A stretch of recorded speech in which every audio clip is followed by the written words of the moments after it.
상장 폐지 위기까지 몰렸던 경남제약이 경영 정상화를 향한 길에 들어섰습니다.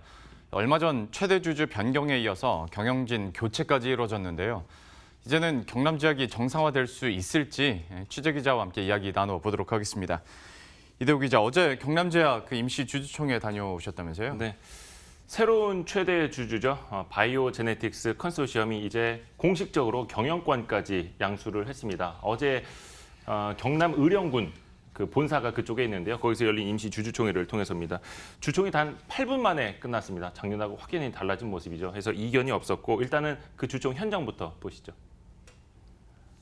주주 여러분 이해 없으십니까? 감사합니다. 그럼 제4호 안건 이사 선임의 건 및 제5호 안건 감사 선임의 건 역시 원안대로 승인되었음을 선포합니다. 네. 앞서 보신 것처럼 이 임시 주총을 통해서 사내이사 4명 그리고 사회이사, 감사까지 선임을 했고요. 김병진 라이브플렉스 회장을 비롯해서 하관호, 안준 바이오제네틱스 공동대표가 각각 이름을 올렸습니다. 바이오제네틱스 컨소시엄이라고 하면 라이브플렉스, 바이오제네틱스, 위드윈 인베스트먼트 그리고 시티젠까지 이렇게 이야기를 하고요. 경남제약 지분율 26.92%를 총 420억 원을 투자를 하면서 최대 주주에 확고히 올랐습니다. 예. 제 기억으로 경남제약과 관련해서 이대호 기자와 마지막으로 방송했던 게 그때는 뭐 상장 폐지 위기, 올해 초, 뭐 그때 그 얘기였었는데 그때 당시에 문제가 됐었던 것은 해결이 됐습니까? 아시다시피 작년 말에 코스닥 기업심사위원회에서 상장 폐지 심의를 받았고 그리고 올해 1월에 코스닥 시장위원회에서 개선 기간을 부여받으면서 간신히 상폐 위기에서는 벗어났었는데요. 작년 초부터 1년 넘게 계속해서 이어져 왔던 게 최대 주주 그리고 경영진 문제였죠. 뭐 예를 들면 횡령을 했던 사람들 아니면 상장 폐지를 시켰던 사람들 그런 전력자가 계속해서 문제가 됐었고 또 불투명한 자본 세력이 계속해서 문제가 되어 왔었는데요. 올해 초에는 경영 지배인에 의한 횡령 사건이 또 발생을 하기도 했었습니다. 때문에 감사의견 한정이 나오기도 했었고요.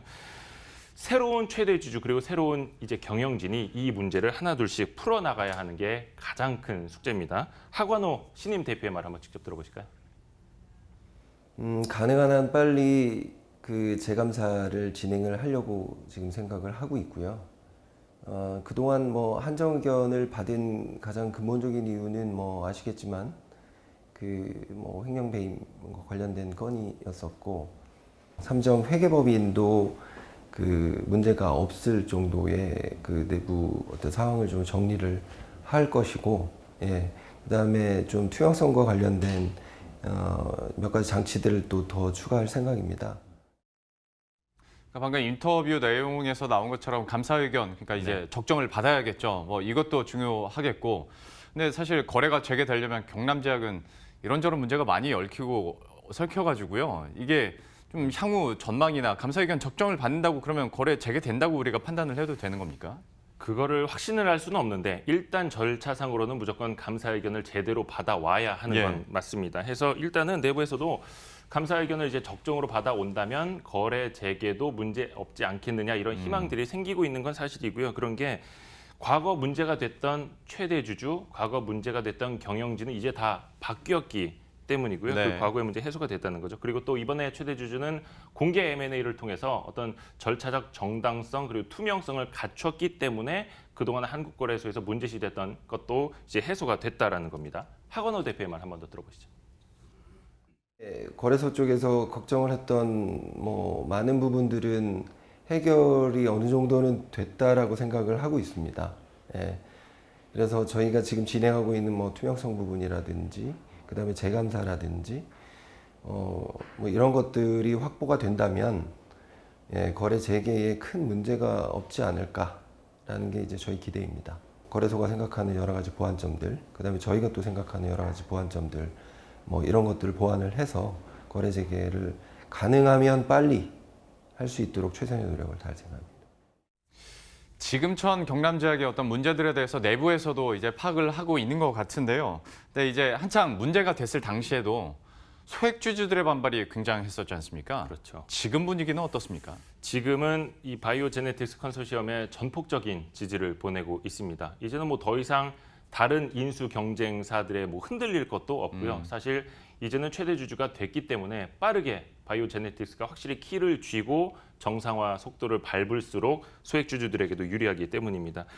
그 주총이 열린 경남 의령까지 내려오지 못한 소액 주주들은 전자투표로 표를 행사했는데 그 전자투표 참여율이 57%에 이를 정도로 아주 압도적이었습니다. 그만큼 표를 좀 몰아주고 있다 이렇게 봐도 될 것 같고요. 소액주주 모임 연대 측의 이야기 한번 들어보실까요?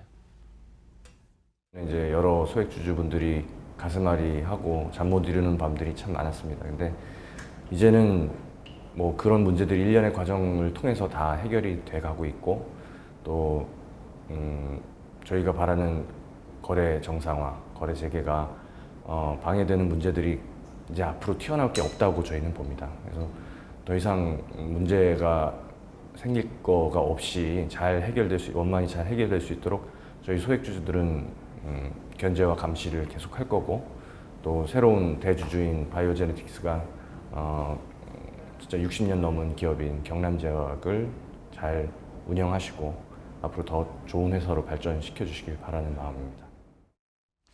경남제약에 대해서는 이대호 기자가 꽤 오랫동안 취재를 해온 걸로 알고 있는데 번번이 좀 문제가 돼서 중간에 뭐 M&A랄지 경영진 문제가 항상 불거져 왔었고 또 작업들이 스톱이 됐었는데 이번에는 좀 원만하게 해결되길 한번 기대해 보도록 하겠습니다. 이대호 기자와 함께했습니다. 잘 들었습니다.